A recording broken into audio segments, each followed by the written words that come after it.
Right. Good afternoon, everybody, and welcome to our panel on the digital economy. I'm Heather Irvine from Bowmans.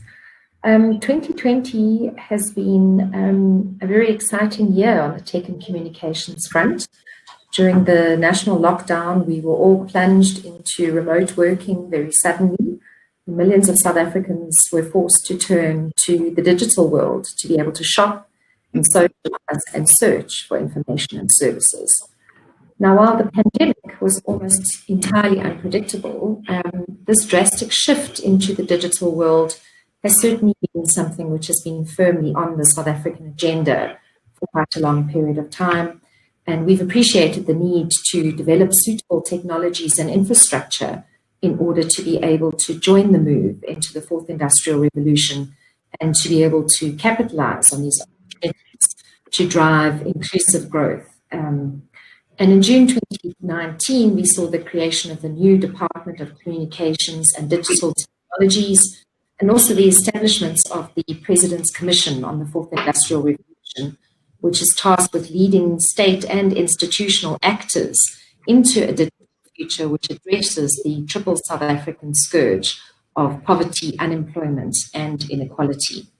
We've seen the Competition Commission intervene in order to lower mobile data prices.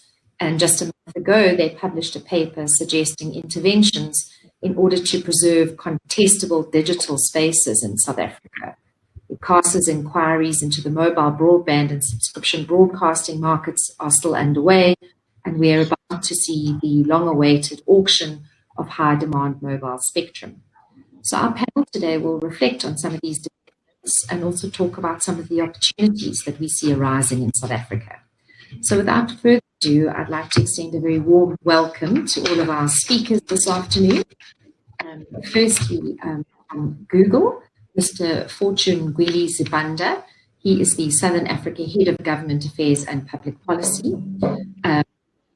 From the Department of Communications and Digital Technologies, the Acting Director General, Ms. Nomvuyiso Batyi. We have from Vodacom, Mr. Dejan Kastelic.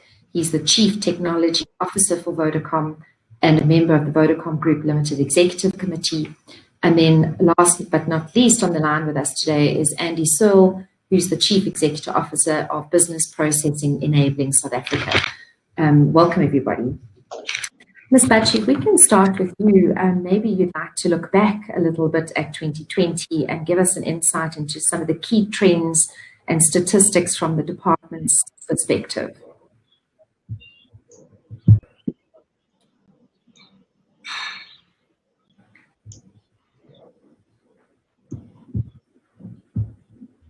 Ms. Batyi, are you with us? I think we may be having a connection problem there. Mr. Kastelic, you're next in line, so perhaps you'd like to kick off.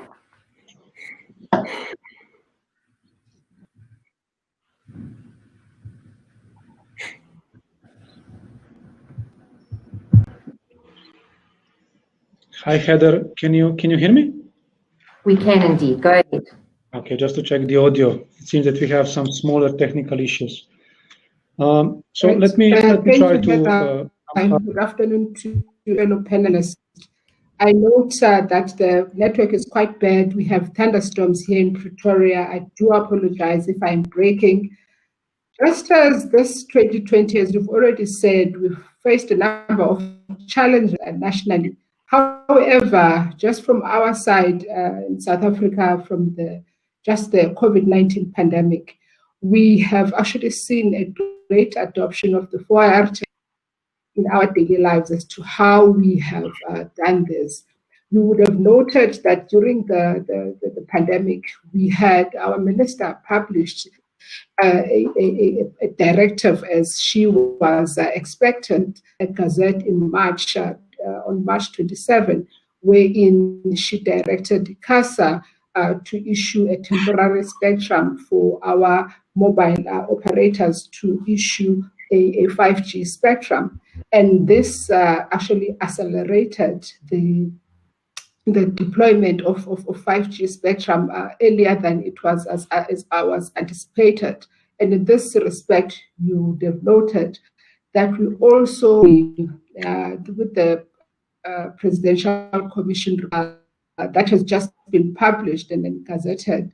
We've actually identified the key areas that require development for our country in order to ensure that there's digital transformation in South Africa. And then you would have noted during that period, what we now know as level 5, 4, and 3, we had quick things that we've done, success such as your turnaround times. We collaborated with private sector and civil society, amongst others. Some of them are on this call. We've seen past months that digital technologies have proven to be an enabler that both individuals and organizations continue to remain functional. That one of the failures that we did prior to COVID-19, we focused on deploying networks in areas that were mostly business in households. And then that strategy we've changed due to COVID-19. So we established what we called the COVID-19 PMO that actually made sure that the government used network operators to ensure that there is rapid deployment of networks and services in order to provide essential government services during the period. And then to your question with respect to stats around policy matters and related issues, we have recently, as recently as October, just published a draft white paper on audio and audiovisual content services.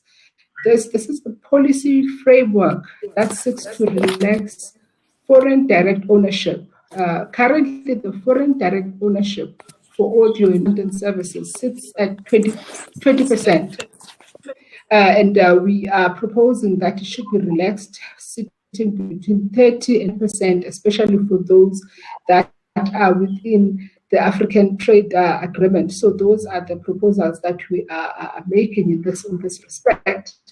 So you would have that as we have come up with the proposed the Digital Economy Master Plan, which actually focuses on the advanced digital economy for the use of platforms in order to ensure that the entire ecosystem is responsive to the national digital strategy that has recently been gazetted. As you know, ranked very low in terms of our future, in terms of digital skills and in future skills as South Africans. Then in terms of other figures, in the PCFYR report is on our infrastructure. I do not want to belabor the point too much on the rollout of infrastructure.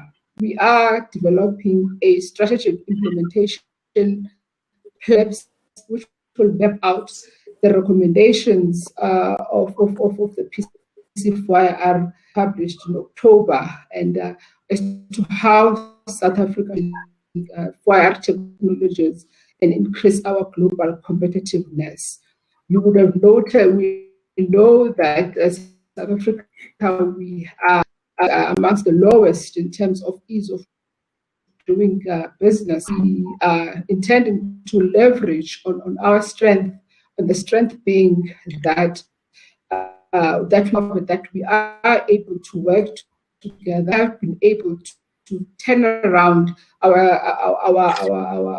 turnaround, and to, instead of let's say an application that would normally take 30 days, we have been able to reduce those times to 5 days, and we've been very successful in this regard. And we are hoping with those lessons that we've learned during that period, we are going to be able to implement those. We have seen that from our side as DCDT.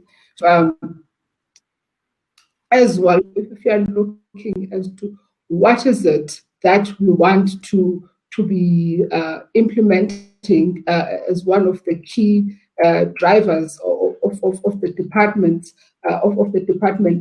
moving forward. We are saying that insofar as ensuring that we are sustainable as a sector, insofar as effective service delivery has 5 years or 3 years to develop a policy, but we must on our turnaround times moving forward, and we have seen it happening. We've seen it in basic education. We've seen it in higher education in the issues around e-learning, virtual classroom. I can name but a few that we've had. You would have seen that also the turnaround time also improved on the issues of how we dealt with the responsiveness around during the period of COVID. I can go on and on to you. You'll tell me how you'd like me to continue. So this is just at the open at the stage. Thank you. No, thank you, Acting DG. That's very helpful indeed. Thanks for those inputs, some very interesting thoughts that I'm sure will carry forward. Mr. Kastelic, would you like to talk about it from a Vodacom perspective? Heather, it says I have poor connection from my... We can still see and hear you, Acting DG. I was saying thanks very much for those inputs. And now we'll move to Vodacom, and hopefully your connection will improve on your side. Thank you, Heather, and thank you, Ms. Batyi, for the opening speech. Looking from an operator side, I can start and say that I had a unique opportunity to experience COVID-19 pandemic through different forms in Asia, Europe, and Africa. I lived in Indonesia for the last 3 years, and I was there this year until August, when I actually moved to South Africa. And I can say that, beside one common point, how governments reacted generally, is that the telecommunication operators faced, all of them, sudden surge of data traffic. And there is also one common point that all of them were really trying all possible ways to support and help local communities and governments to overcome COVID-19 challenges. I think that we can all recognize that the COVID-19 pandemic has eventually disrupted life as we know it until now. It started as a health crisis, but then later, due to the wider effect, quickly snowballed into an economic and social crisis. I think it's also important to reflect a little bit on the 2008 crisis, as many reforms and new policies at that time were actually made. But the fact is that the focus of the problem in COVID-19 pandemic lies primarily outside of the financial industry. It lies directly in a real economy in which shops, services, and businesses are being closed by state decree, and the income of employees involved is actually collapsing. Latest research from the World Bank shows that an additional 71 million people will be left in extreme poverty in 2020. Which is effectively wiping out the positive progress which was made since 2017. Here in Africa, we have reported number of infections, which is lower compared to other big continents. But the belief is that it will have greater impact due to the existing structural inequalities. The African continent's economy is projected to contract by 5.2% in 2020, which is the first recession in 25 years. And the main drivers coming mainly from shrinking commodity prices, low foreign and direct investment, and tourism. Now, what we see is that mainly the SMEs, and mainly due to the lockdowns, are actually running on the verge of the bankruptcy. We have many more families starving due to the loss of income. We have revenue collection, which is set to shrink. And we have a government debt, if not properly managed throughout prudent spending, that may balloon in a few years to 100% of the GDP. We can say and conclude that the economy is now in a severe recession, as confirmed by a steep contraction in the second quarter of the year. Now, how did we face the situation in Vodacom? We actually designed a 6-point plan to help and support government to rebuild the economy. 6-point plan is a summary of our Vision 2025, which is actually part of our wider strategy. and it's completely aligned to the 8 Sustainable Development Goals that we adopted in 2017, 2018 as our reporting framework. We put digital technology at the heart of this acceleration as we build back better. Our 6-point plan further identified 6 main challenges, looking specifically in this case as South Africa. Expansion of the network infrastructure, which already Ms. Batyi mentioned. Education, enhancing digital accessibility and literacy for most vulnerable. SME development, digital adoption, and financial inclusion. Now, if I just reflect shortly on a couple of them, when we talk about helping businesses overcome limitations, and if I take you now back to March, if you zoom back to March, when the first coronavirus case actually was announced in South Africa, it actually forced the country into a hard lockdown, simply in an attempt to limit infections. Restrictions on work in the office and the movement. Many businesses struggling to scale digitally in what was now an even bigger economy comparing to the start of the year. The reality is that the harshest was actually for the small and medium enterprises. They're under immense pressure while having even more limited access to credit and funding. On the other side, if you ask the government, if you ask, I would say, even the economy as such, we see small businesses as the lifeblood of South African economy. They're actually providing the largest, most diverse form of employment and revenue generation across all sectors. And this is why we in Vodacom, we believe that it has never been more important than now to actually support them. We have a Vodafone platform, which is called VodaLend, and it's a good example of the type of support that can make the difference. So this platform was actually used and still is used to allow SMEs to easily apply online for funding and receive actually an answer within hours. In the same way, we continue to support SMEs which are cooperating with Vodacom. We are actually having a preferential payment policy. We continue to prioritize and pay them within the 3 days of submission of invoices, again, to ensure sustainability of their businesses. If I move to the network infrastructure, which was slightly again mentioned by Ms. Batyi, specifically the areas that are mostly business areas and not so much the households. What I can say is that the data usage on the network actually surged to the levels of 86% in South Africa during COVID-19. And at the same time, we saw that customer behavior changed, people staying more at home, that the busy hour traffic actually completely changed. And what we saw that the need to work, entertain, and educate is actually now stipulated at home. It's fixed at home for the last 6 months. Our reaction, we invested over 500 million of rands in adding network capacity and increasing network resiliency, simply to enable people and businesses, again, to work seamlessly from home, and let me say differently, to work seamlessly from anywhere. It's also investment for the future.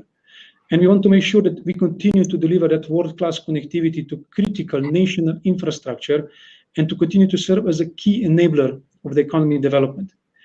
Similarly, if I look on the commercial side, we adopted to the new situation and with focus again to help customers to connect and to actually use services from home, we implemented price cuts up to 40% on our 30-day data bundles.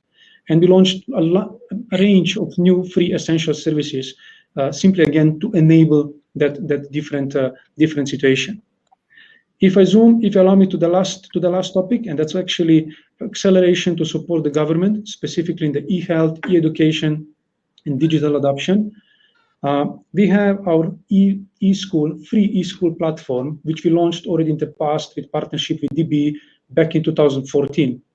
And it proved now to be actually a lifeline that we could never have predicted for the COVID-19 situation.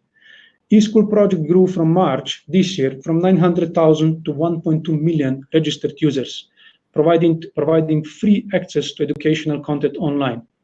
In addition, we zero-rated close to 900 sites in education and health.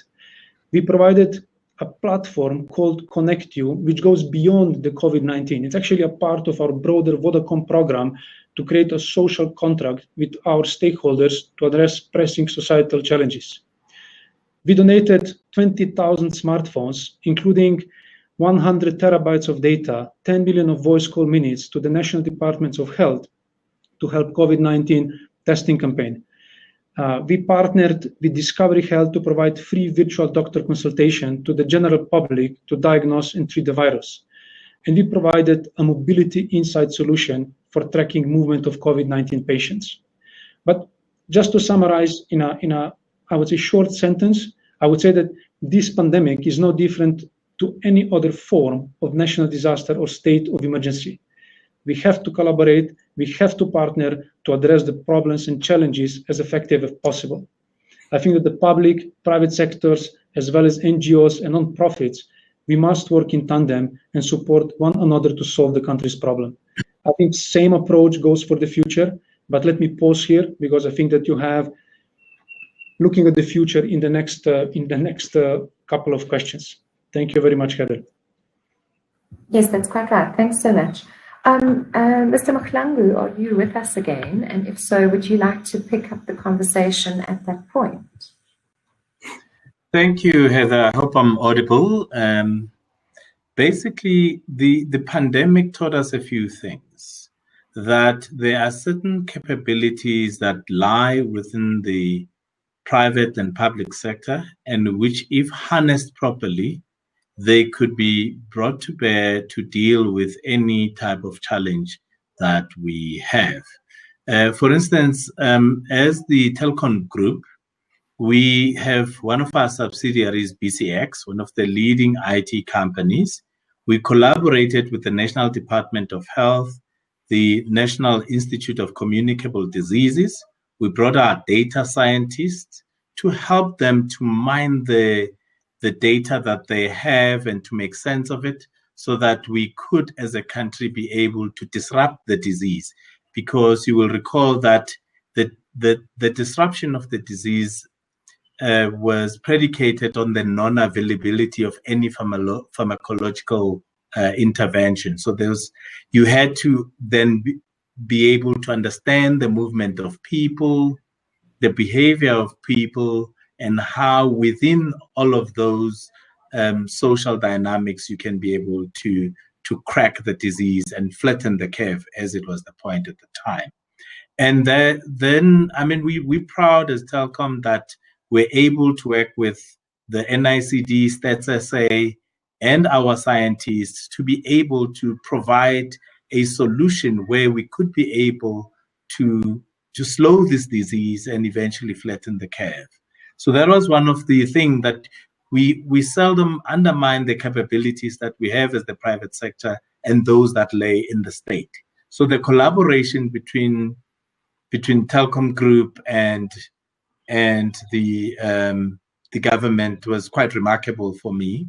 And it's one of the lessons that I think we should take forward as SA Inc. Similarly, we worked with civil society, we worked with the Red Cross to enable those in the front line to be able to provide medical care to those in need and who probably won't be able to access it as soon as those who are in the affluent areas. Because if you'd recall, the pandemic also sharpened the inequality that we experience in the country. We were able to see that those in the outskirts and in the margins of affluence were not able to continue with their schooling, while those in the better placed communities in the country were able to then continue with their education uninterrupted. So I think things like those have sort of taught us that we need to collaborate, and hence all of the operators and ourselves, we've been leading with the online content that the students could be able to access at remote locations, at home, and where they could be able to continue with their studies. But what is not lost to all of us is that the affordability of devices, the availability of entry-level devices to those who cannot afford is a very big issue. And if we are able to collaborate for COVID-19, maybe we should get those types of lessons to help us think of a more inclusive future. We've seen that on the side of economic resilience, that the ICT infrastructure became the backbone of the South African economy for the first 3-4 months. I mean, we saw that big corporates migrated from their headquarters to their homes, which then meant that us as the operators had to carry that traffic and make sure that corporate South Africa still functioned. You could also still be able to get your meds from your pharmacy. You could still be able to work while you're at home for those that could work during the hard lockdown. So I think that we now have learned, although by circumstance, that we can transition to a fully digital economy.